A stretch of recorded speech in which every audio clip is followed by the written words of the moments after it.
കൊച്ചി കളമശ്ശേരിയിൽ വീട്ടമ്മയെ കൊലപ്പെടുത്തിയ കേസിൽ രണ്ടുപേർ പിടിയിലായിരിക്കുന്നു. കൊല്ലപ്പെട്ട ജെയ്സി എബ്രഹാമിന്റെ പരിചയക്കാരൻ കാക്കനാട് സ്വദേശി ഗിരീഷ് ബാബു, ഖദീജ എന്നിവരാണ് പിടിയിലായത്. ജെയ്സിയുടെ സ്വർണവും പണവും മോഷ്ടിക്കാനായിരുന്നു കൊലപാതകമെന്ന് പോലീസ് പറയുന്നു. സൈഫുനീസ അലിയാർ ചേരുന്നുണ്ട് കൂടുതൽ വിവരങ്ങളുമായി. Saifunnisa, very good morning. എപ്പോഴായിരുന്നു ഈ സംഭവം? എങ്ങനെയാണ് ഈ കൊലപാതകം നടന്നത്? മോഷണ ശ്രമമാണ് എന്നാണ് മനസ്സിലാക്കുന്നത്. പോലീസ് എങ്ങനെയാണ് പ്രതികളിലേക്ക് എത്തിയത്? Arunkumar, good morning.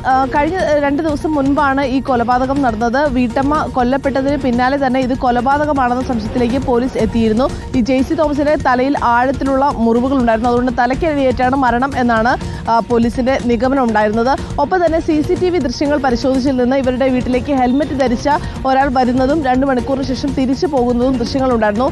ഇതേ തുടർന്ന് നടത്തിയ അന്വേഷണത്തിലാണ് ഈ കാക്കനാട് ഇൻഫോ പാർക്ക് ജീവനക്കാരൻ കൂടിയായ ഗിരീഷും ഒപ്പം തന്നെ ഇവരുടെ സുഹൃത്ത് ഖദീജയും പിടിയിലായിരിക്കുന്നത്. ഖദീജയ്ക്ക് ഇതിലുള്ള കൃത്യമായ പങ്ക് വ്യക്തമല്ല, പക്ഷേ കൊലപാതകത്തിന് സഹായം ചെയ്തു എന്നുള്ളതാണ് പോലീസ് പറയുന്നത്. ഇവർ പലയിടങ്ങളിലായി ഒളിവിൽ താമസിക്കുകയായിരുന്നു. ഈ ജെയ്സിയുടെ ശരീരത്തിലുണ്ടായിരുന്ന ആഭരണവും ഒപ്പം തന്നെ കയ്യിലുണ്ടായിരുന്ന പണവും മോഷ്ടിക്കാനാണ് ഇവർ കൊലപാതകം നടത്തിയതെന്നാണ് അറിയുന്നത്. നേരത്തെ തന്നെ ജെയ്സിയുമായി ഇവർക്ക് ബന്ധമുണ്ടായിരുന്നു.